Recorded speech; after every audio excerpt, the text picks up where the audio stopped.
I have said it before and I will say it again. I think real estate investing blows crypto and stocks and any other investment vehicle out of the water when you think about all of the advantages that rental real estate provides: tax benefits, principal pay down, appreciation, depreciation. And so there are a lot of benefits to rental real estate. Now, of course, if your company has a match, you want to do that for your 401k because that's just 100% return on your money, or 50% or whatever they give you. But rental real estate is a little bit different because it is tangible. You have control over it.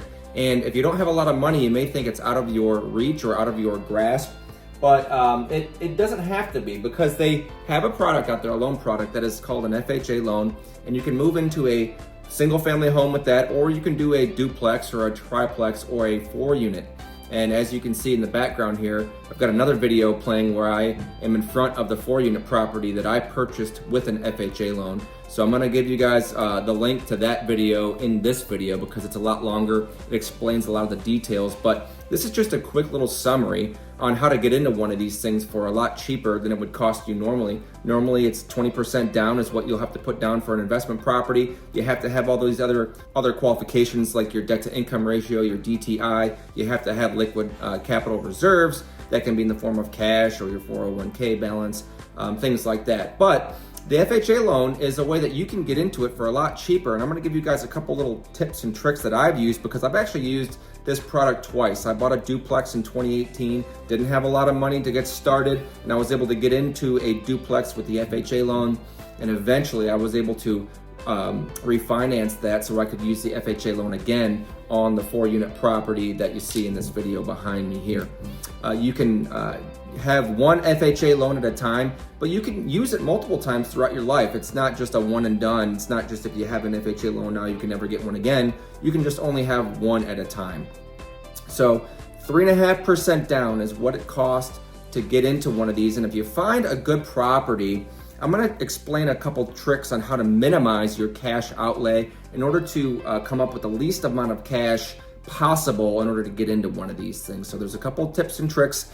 And the first tip and trick that I wanna give you guys is to close on one of these on the 2nd or 3rd of the month. Now, why would you do that? Well, generally, tenants' rent is due on the 1st of the month. And if you're buying a property, a 2, 3, or a 4-unit property from a landlord, most likely they have somebody in the other units. You only need to move into one of the units for 1 year, and then you can move out and keep it for life. So most likely, if you're buying a duplex, triplex, or a 4-unit, you have to find one, of course, that has 1 unit vacant. You have to move in within 60 days of closing. So that duplex, triplex, or quad has to have 1 vacant unit, but the other units hopefully are filled with good tenants that are paying and keeping care of the property. And you can vet them out when you're doing your due diligence on the property by having an estoppel agreement signed by the tenant and the owner, making sure that they agree to all the terms. This is what their rent is, and yada yada. But if you have rent coming in, you close on the 2nd of the month, the seller is obligated to collect that month's rent on the 1st, if that's the way their lease is set. Then you collect that prorated rent on the 2nd or 3rd when you close. So when you go to close, you have that actual cash coming in as a credit to you, which minimizes the amount of cash outlay that you have. And I will explain that with this scenario on this property. So it's a 4-unit. There were 3 occupied units, and for all intents and purposes, I'm just gonna say that each unit is $1,000 a month in rent, to keep the math simple. So on the 1st of the month, when I was buying this property, the seller collected $3,000 in rent. I closed on the 2nd, and I got a prorated amount back for that cost. Now, it was only prorated to the 29 days, so really I got about $3,000 as a credit at closing when I bought this property. One other credit that you get at closing, if you have a property like this where there's occupied units, is the security deposits. Now, in this case, usually it's about a month of rent is what the security deposit is. So in this case, that's $3,000. I got another $3,000 as a credit at closing when I bought this property. Now, the security deposit, you can argue, is not really your money, but it is a credit to minimize your cash outlay. So they take that off your closing statement. Boom, that's $6,000 right there. That was less than I had to come out of pocket.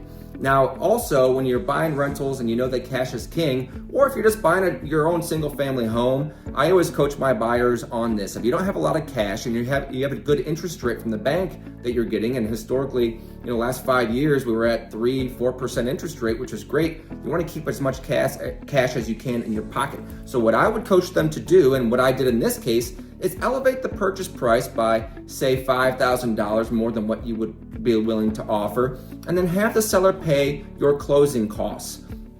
And so in this case, I elevated the purchase price by $5,000. The seller paid then $5,000 of my closing costs, and the property still appraised at the purchase price plus that $5,000, because that's what the purchase price was.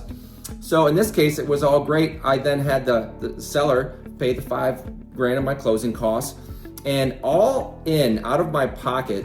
And that's one other thing I missed. When you get a mortgage for a house, you skip a payment for your first payment, and then you pick up on the second month. And this is one other great thing about having an occupied property like this, because I closed on September the 2nd. October 1st, there's no mortgage payment due to you. But guess what? I had 3 tenants in here paying rent every month. So when that October time frame came around, I had $3,000 more that came to me directly, and I didn't have a mortgage payment because my mortgage payment kicked in November. So, if you want to get technical with it, if you close in the middle of the month, they will prorate the interest up to that point, so you're paying interest on that month. But it is a tip if you don't have a lot of cash and you want to minimize your cash down. So that was another $3,000 that came to me a month after I bought the property that went into my pocket, and I didn't have a mortgage payment. So that's technically $9,000 right there that I got, plus in credits and prorations, plus the $5,000 for my closing costs. And on this property, I bought it for $280,000, and 3.5% down of that is roughly $10,000. Those $9,000 in credits basically covered all that, and my closing costs were minimal. So I came out of my pocket almost nothing to buy this property that is now putting money in my pocket. You can move out after a year, or you just stay there and you can have the rent cover your payment and bring money into your pocket every month.